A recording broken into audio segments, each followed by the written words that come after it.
Welcome to Locke Key Unlocked, podcast about Locke Key on Netflix, as well as the comic books by Joe Hill and Gabriel Rodriguez. I'm Alex. Yep. I'm Justin. I'm Pete. Comics. And we are going to be talking about Locke TV. TV. Comics. Streaming, movies. Comics books, are better. Books, food. Locke and Key Season 3, Episode 2, Wedding Crashers. So if you haven't checked it out, definitely go do that because we are going to spoil it right now. But broad overview, as you can figure out from the title. Two guys don't get invited to a wedding, and they find a little love and a lot of laughs. Those two guys I watched the movie. I think you're seeing a different thing. Yeah, it's a different thing. No. I watched the movie Wedding Crashers and found a lot of connections between the two. Yeah. Mom, meatloaf. Hey, Pete, I will find you, right? Yeah. You like that quote. Yeah. There you go. I haven't watched that movie in years. But anyway, in this one, our Wedding Crashers are actually a bunch of resurrected Revolutionary War soldiers. Creepy echoes. That was the original draft of the movie Wedding Crashers. Yeah. Changed some of the specifics. And they come to Key House in the middle of Duncan and Brian's wedding in order to find keys for Frederick Gideon. It all goes down, but Tyler is back, kind of stops them with the help of Kinsey, but we get a lot of twists and turns there, as well as the discovery of not only the Timeshift Key, but also the Harlequin chest is, I think, what we're calling it. Yeah. This new, keyless chest, but presumably there's a Harlequin key out there as well. Lots of stuff goes down in this episode. I really like this a lot, and based on the speculation that we had in the last episode, was so surprised that Tyler came back so quickly. But it was so nice. I didn't want to go too much longer without him, even though it's a little bit of like a shook version of him. That's not really him, but it was nice to see Pete's him a kid back now. for sure. Pete's one of the youths. He's saying shook. You should check out Pete's TikTok channel. His dances are very bad. I stand Pete's TikTok. Yeah, but speaking of dancing, Bode cuts it up. You know, he can get down. That was great. So in the middle of the wedding, we just get a shot of, it's not even Bode. It's clearly Jackson Robert Scott just dancing, almost looking directly in the camera the entire time. How dare you insult his acting? That is definitely his character dancing. Right. Okay. Jackson Robert Scott is... Yeah, how would the actor dance, Pete? Yeah, do summer with that kid? I'm just saying that I'm not going to insult not only his dance move, but also his acting ability. Well, you went to see Jackson Robert Scott dance Swan Lake at the Metropolitan. Yeah, completely different. I mean, the guy disappears. Beautiful. The opera house. It really was very confusing. Beautiful. They kicked him out because the Metropolitan is an opera house, not a ballet house, but still, it was very nice while it lasted. Yeah, it was. He did have the opera to ballet key, which is huge. The other thing, while we're talking about people's talents here, I don't know. I have to imagine this was just like knowing she was good at it, but it seems like perfect happenstance. I assume you guys have seen Coda on Apple TV. Hell yeah. Which stars Amelia Jones, won the Oscar, etc. And that's all about her singing talent. So it was very nice to see her singing in this episode at the wedding. That was rather beautiful and lovely and seemed like a nice turn of fortune there, because I think Coda viewers will see it and be like, oh, yeah. That's where I recognize her from. Also, the Coda heads coming through for season 3, Locke and Key. I feel like we're overlooking a huge cutting loose moment. Hot Josh, really dancing it up. Stop with that. Really like you're talking about Bode, like he does. Regular Josh was he was a little much. He needed to turn it down a little bit, and I think everybody recognized. Wait, that. so Bode was doing completely normal dancing, but Hot Josh is out of control. Yeah, he was way out of control, but finally a slow song came in and he was able to, work a little magic on the floor. Turn on the charm. Pete, why don't you trust Hot Josh? Is it his hotness or his Joshness? It's both. It's that 1-2 combination where you can't it's a deadly combination. Yeah, you can't trust it. You either get one or the other. You either get hot or a Josh, but not both things. And Teddy, Josh is listening to this program. I want to be abundantly clear. You're not hot. Yeah, exactly. Wow, yeah. You're a hot Josh or you're a not Josh, and there's nothing. I don't like how we shifted talking away from Bode, because this was I mean, his speech was money. His whole thing, this whole episode about being the best man, he was killing it. It was nice to see Bode being Bode and getting the laughs and attention he deserves, because the guy is just. I have a question about this. I have a question about this wedding speech. Love the whole thing with him being the best man and Duncan being like, all right, second in command. Yeah. It's like when you start a bit with someone and they take it too far and you're like, oh no, I guess he is my best man. Whoops. That was very funny. My main question was at the end of the speech when Bode does the aloha with the middle finger. Right. And everybody claps and cheers. Did they all watch the first season of Locke Key? Is that what was going on there? Yeah. It came with the they had a Netflix login come with the save the date. So everyone caught up on what's been going on. So you know what the wedding's going to be about. I was trying to imagine myself being in the situation at the wedding. You would clap and laugh. It's an hysterical move. Where he was like, it's inexplicable if you're at the wedding. You see a little kid being like, aloha, and giving the middle finger to the groom. You'd be like, no matter what the fuck is he doing? What is going on? Like, I clearly missed something. The best man and the groom are fighting. What are they mad about? Why is he so tiny? Bode's wasted. That's what everybody thought. Yeah, that's probably was. Other Bode stuff while we're talking about him specifically. I mean, this is a little off it, but while we were talking about the dancing, I did want to bring up, it's such a little moment, but having Jamie and Rufus meet on the dance floor. Oh, yeah. And be like, that was nice. We're both Bode's friends. We've never met before. Hello. It was nice throwing in that moment. Very sweet. It really was. But we did have big stuff with Bode. We should talk about the Timeshift Key here. Holding hands. Yeah. Traveling through time, holding hands. I mean, that's big moves. You're jumping to the end of it. So we get the introduction of the Timeshift Key here. And like we speculated about way back on the season 3 trailer podcast, the Timeshift Key works very differently in the show than it does in the comic books. In the comic books, it's kind of actually, Justin, how did you describe it? Not as a ghost situation, but it's sort of like you're inside of a movie watching what's happening.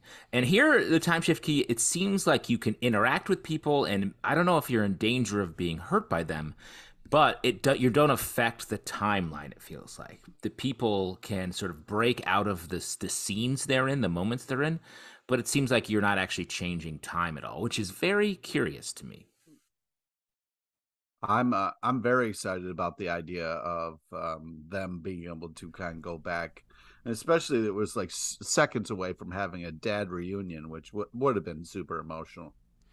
I loved how this was executed. It was certainly surprising to me as a fan of the comic books how it all worked out and how it was different. As we've seen in the trailer and everything, it seems like it's only going to get worse as they continue to use this key. What were you going to say, Justin? I was going to say, if we're sort of extrapolating from the trailer, it's hard to remember, but when we recorded the trailer podcast a while back, it feels like I don't know maybe why you we're going to see all the way back to the trailer podcast. It's sort of I'm using my own Timeshift Key to look back on when we did that. Sure. But it does seem like maybe Dodge is going to come through the Timeshift Key to the present. Does that mean, and we get a little bit of a clue here with Duncan saying it's too unpredictable. Is there a possibility Rendell might come through, or any of the younger versions of the original keeper of the keys? Yeah, how would you not want to go back and kind of do that? I mean, I wonder. I mean, I think we've gone back to Rendell enough that certainly we could see him again and have the kids see him again. Maybe that's a way where Nina finally gets closure or something like that, and finally is able to move on with Hot Josh, potentially. Stop it. He was great this episode. I'm sorry, I know we're jumping all over the place, but he was absolutely delightful. And he showed some hot vulnerability because Hot Josh was hot nervous for a time here, Pete. And isn't that worth? I like nervous Josh. I like respectable nervous Josh, but I don't like cocky hot Josh peacocking on the dance floor for everybody to see. You know what I mean? Oh, I don't think you have a different understanding. You have a different understanding of peacocking. Peacocking sounds like something very normal to you. Describe a peacock. Is it just like a regular bird to you? You know, why don't we get into these specific time periods they go to, because I think there's more than enough to talk about in both the jaunts to the past. So Jamie does figure out a bunch of stuff between them, but first we go back to, oh gosh, I'm blanking on their names. I wrote them down. It is two names. It's oh god, I'm not finding it fast enough. It is not Gideon. Oh, Benjamin Locke and Miranda Locke, and they're setting up the Harlequin chest. So I think that was a very clear, like, here's how the Timeshift Key works, or at least partially how it works, and then also setting up the Harlequin quest so they can use that as a new place to put the keys now that Gideon and his men find out about it. That's the thing about when you have like a diary or a journal, like, you know what I mean? When someone else reads it and gets all your evil plans, you know, I mean, it's really tough that you wrote it all down for somebody to just come snooping along. Pete seems to be recap shifting into a whole nother part of the show, but I feel like the Harlequin key and the Harlequin chest, while it does seem like an obvious great place to keep the keys, I think something else is going to end up in there. It'd be my prediction. They've spent a lot of time. Like what? Like a person. I think you could hide a person in there. You could trap a person in there. We've got a couple. We got the Wheeler sisters coming up with their own gin recipe in the mirror world right now. I bet we'll trap someone else in the Harlequin chest as well. The more interesting one, though, was the second time travel thing, like we've been talking about. We meet teen Duncan there. 80s Duncan. No. That is very clearly, I think it's 2009 Duncan, something like that, because they go back to real McCoy times. Another Night is playing right at the top there. And that is one of my favorite time travel tropes, is the person travels back in time, and you get such a specific song playing at the start of the scene through the radio, where they're like, it's 2009 and we're playing Real McCoy's Another Night right now, just so you know, FYI, for whoever's listening. All right, moving on with the scene. So. Another night, another dream, and always you. I feel like that's a song that was played a lot and then never again. Yeah, I play it. Oh, it's 1994. I'm sorry, I was way off on that. 1994. I just sorry, everybody. In any case, that was great. Duncan. But we also find out that Duncan doesn't remember it when it happens. So the Timeshift Key seems to create some sort of time bubble or time pocket or something like that. Going to be very interesting to find out the rules there. Why don't we jump over to Captain Frederick Gideon, because we get to see him in effect here. Do you like any characters on this show, Pete? Yeah. Or just Bode. Yep. Yeah. I guess. I said this before, but like, man, Gideon looks like dog shit. I love they have this villain. He needs to turn on the hygiene key, because sleeping in this tent, and I love that he's got the other. He calls the pub tent. He calls Bolton and Coffee, and they're all pitching their own tents. And I'm like, guys, get out in the world, get a house. So you could just break into someone's house. Dude, are you kidding me? They don't seem to mind killing people. It's so expensive to get a house right now. What are you talking about, man? It's not like you can't just show up. I'm not saying go to a bank and get a mortgage and purchase a home. I'm saying for the sake of it, go sleep somewhere. Home? You just want them to. You want these bad guys to go break into somebody's house and then murder the people inside and then stay in their home? Is that what you want? I mean, for the sake of the show, I just think they need a shower. They don't even know what a shower is. It's going to blow their minds. Yeah. Pete, what if they broke into Hot Josh's house and killed Hot Josh and then stole his house? Would you be okay with that? Well, I mean, I'd be worried about Jamie. You know what I mean? But otherwise, yeah. They adopt Jamie, and it's a whole 3 men and a baby situation. 3 men and a little lady, excuse me. Nice. Oh, yeah, that's good. Quality stuff. Yeah, 3 red coats and a little lady. References. That's fun. That's fun. She could get her independence from them. I do like the mythology setup, or I guess reminder that we're getting here in this episode in terms of the difference between Frederick Gideon is an echo with a demon inside of him. The 2 others are just echoes and are taken out of the well house that way. So they can't be hurt, but Frederick Gideon has a little something extra. That was fun, like stab him. No, stab him. It'll be cool. I command you. All right, now it's getting weird, but you better stab him. It was less fun when Alex did that to you and I, Pete, because it hurt so much. So we're liking one of him. Our podcast getaways. I think we're liking him as a villain so far. He's pretty good. Yes. We also got the name of the 2 other guys are James Bolton and Samuel Coffey. They seem very specific about that, so I assume those names will come up again at some point later. And by the end of the episode, they know about a bunch more keys thanks to Bode's notebook, but they're only in possession of the plant key, if I remember correctly, right? Yeah, they steal it off. Well, the everywhere key. They have the anywhere key, they have the echo key, but I'm saying in terms of stealing stuff, they only get the plant key at this point, which is really only good for wedding setups, and that's pretty much it. Yeah, oh, come the on, wedding, man. the wedding key. How did you do this? Well, we just threw it together. It was super simple to grow this. It is very interesting. This is jumping topics, but it is very interesting seeing who knows about the keys now and how they're talking around somebody who doesn't know about the keys, because it feels like in every scene there's always one person who doesn't. So like that scene, I think it's Brian is the only one who doesn't actually know. So they're like, we don't know how I put it together. And then there's long looks from everybody where they're like, a week right? do. Why do you guys just look at each other? They basically said wink to each other in that moment. Well, and same thing with Tyler with the Hercules belt on. He was just like, it's cool style. And they just looked at each other and then had to slowly move on. It's heartbreaking. Well, he's out of the game, and I feel like they're like, remember, this is our thing. And then it's like when we had that fourth host on this podcast, and he grew out of it. I don't remember that. Ooh, yeah, weird. Well, you wouldn't remember because he aged out. Actually, he got married at a Dunkin' Donuts and then had a child. You don't remember it? Oh, Uncle Dunc I remember. Yeah. Yes, I know what you're talking about.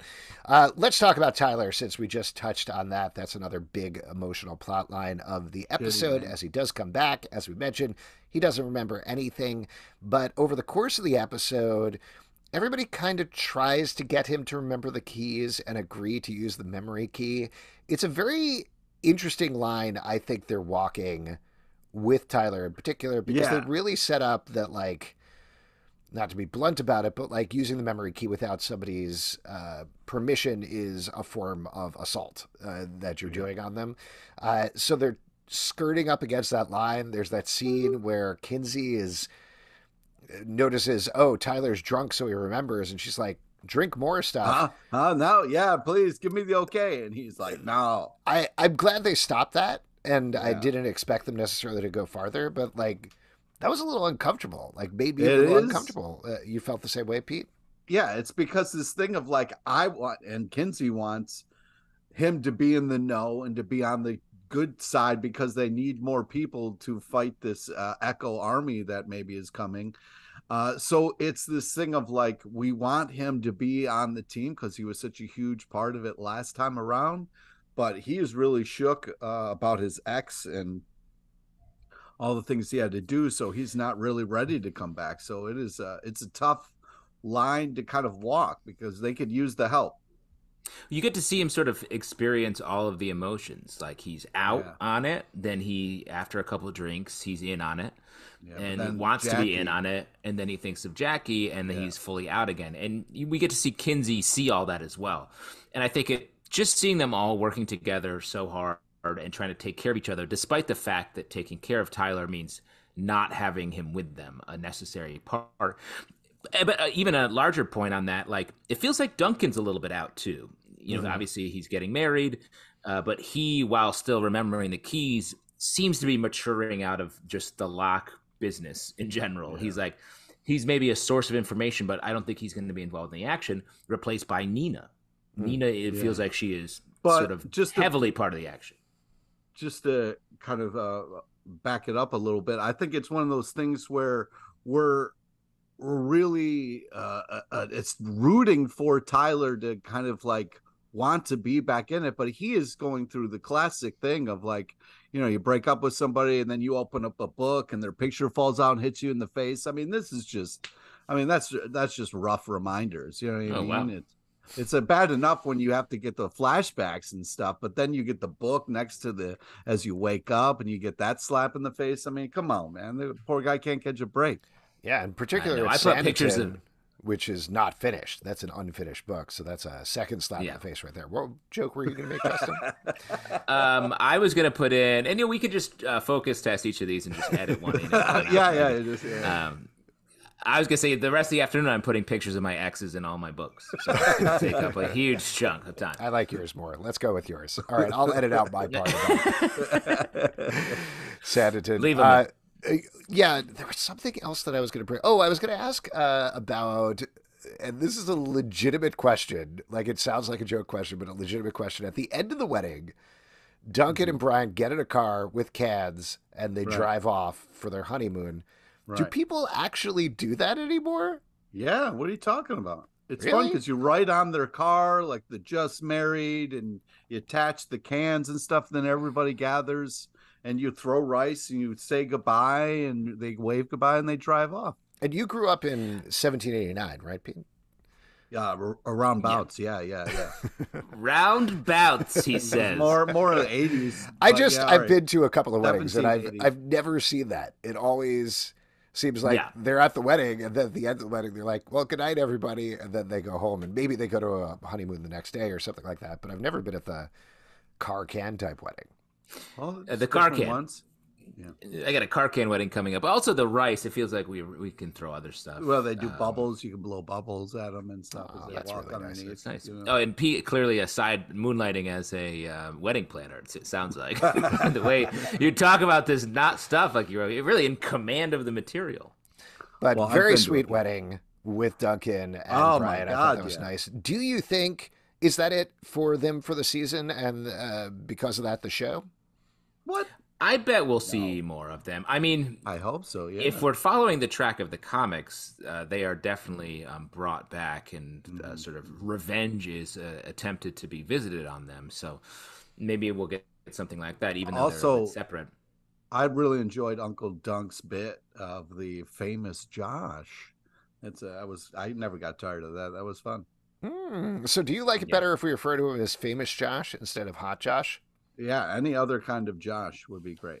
Okay. Why? Because is it you don't think he's hot, or he's too hot for you to talk about? It's too hot to trust. You know what I mean? Like, I don't know what his angle is, and I just don't buy it yet. You know what I mean? Are these 10 celebrities too hot to trust? TMZ explores Pete LePage's landmark topic next. Hey, there you go. 101 hot dudes to date before you die. Oh, my God. Hey, what's up, everybody? This is TMZ, and we just don't want these celebrities to break our hearts again.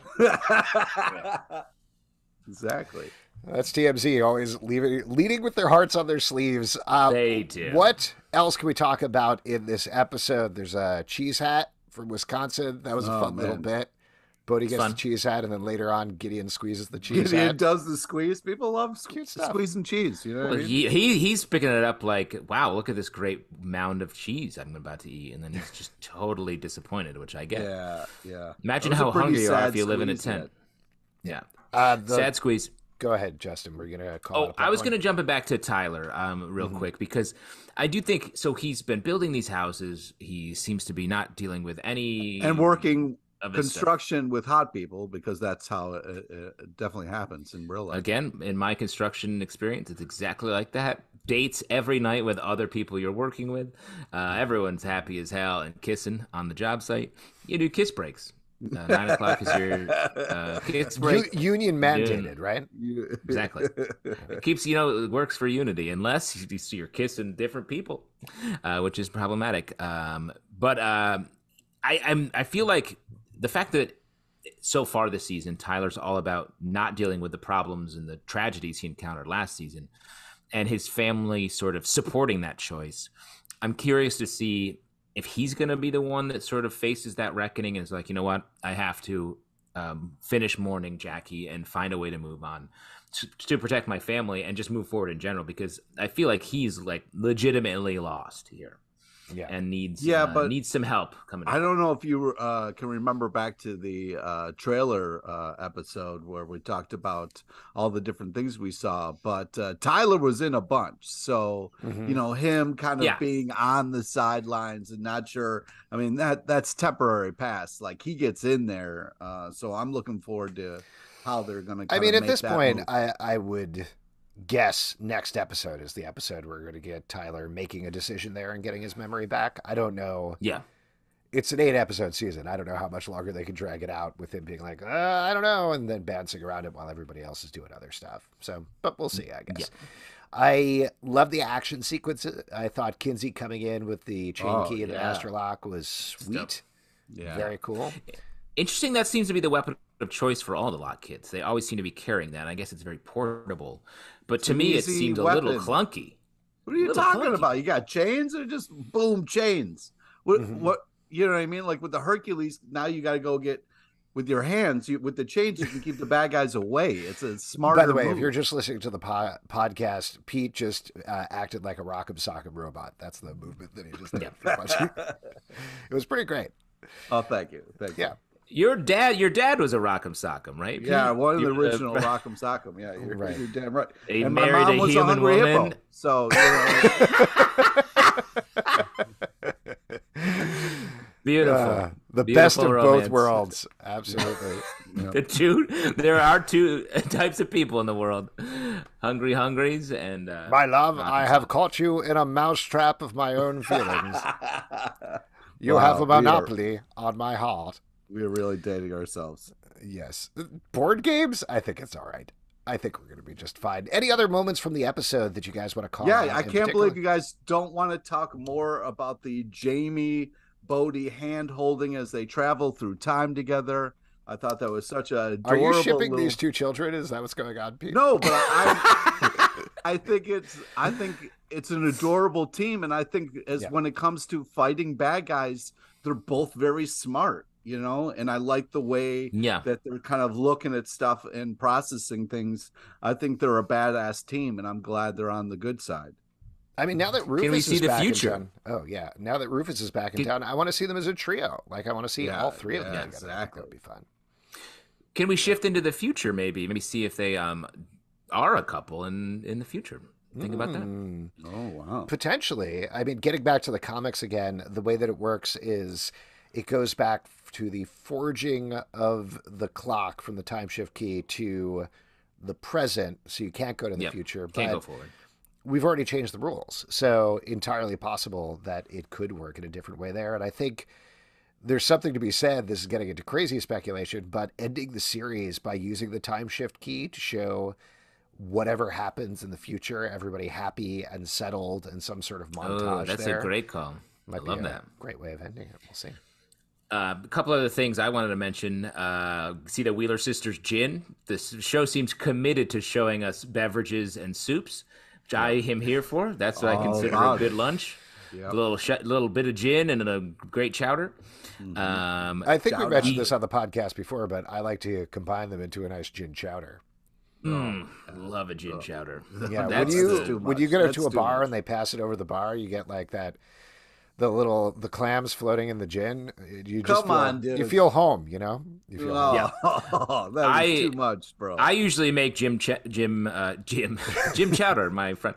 I have gin chowder after I've had a night out at the bar when I get home. That's the best way of ending the night. You know what?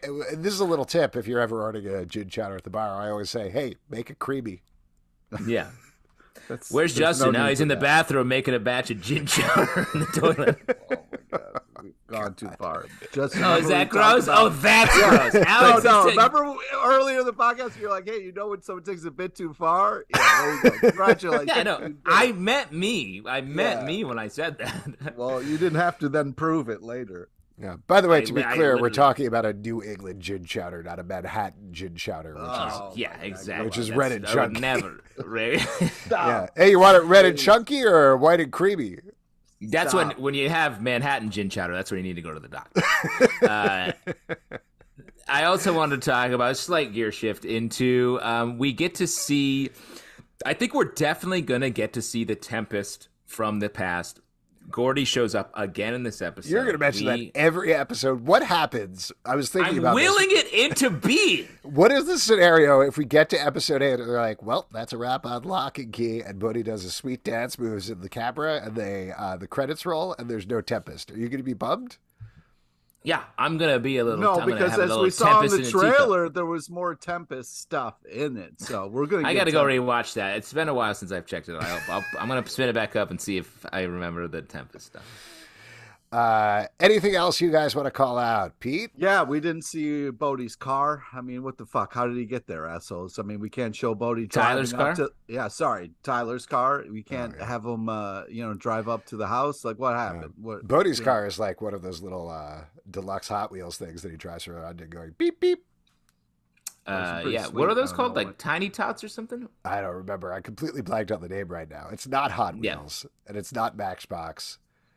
No, it's. What are you talking about? Big Wheels? We can do a tight 5 on Gin Chowders, but can't remember a very basic toy that everybody knows of. So there you go. Yeah, but good episode, I'd say. Great app. Continue to be very excited. Dancing, you had love. You know what I mean? Like, I was a little disappointed that when Nina took off the flower key and just kind of casually said it there, I was like, oh, that's a horrible idea.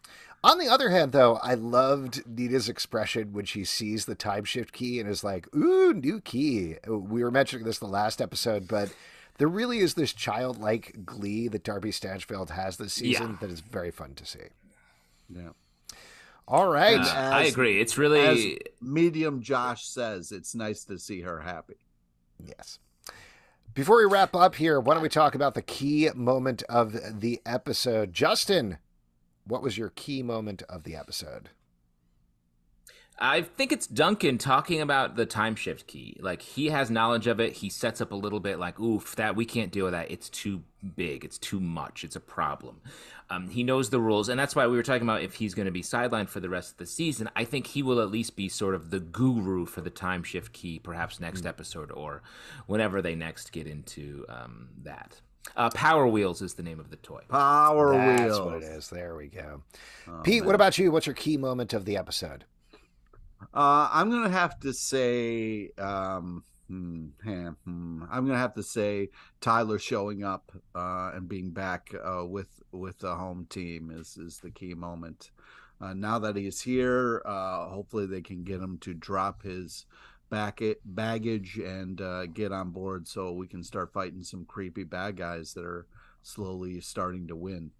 Yeah, this is a related one, but other than the Timeshift key, of course, and how important clearly it's going to be for the season, I'd almost say that moment with the Sanditon and the picture of Jackie, because they're clearly not letting her memory go. They're continuing with it. So at the very least for Tyler, that's going to be an important thing going forward in terms of his emotional arc is how does he get past this? How does he emotionally grow? This is such a rough thing for him. And I appreciate from that perspective that they're not letting it go, that they're doubling down on it, in fact. And if you would like to talk Locke and Key, we do a live show every Tuesday night at 7 p.m. to Crowdcast and YouTube. You can follow the show on Apple, Spotify, Stitcher, or the app of your choice at Locke and Key Pod on Twitter, Instagram, and Facebook. ComicBookClubLive.com for this podcast and many more. Until next time, keep it locked right here. Let's get chowdered, guys. It's Friday. Yeah, I'll take mine creamy. Oh, stop, man. You had to ruin it.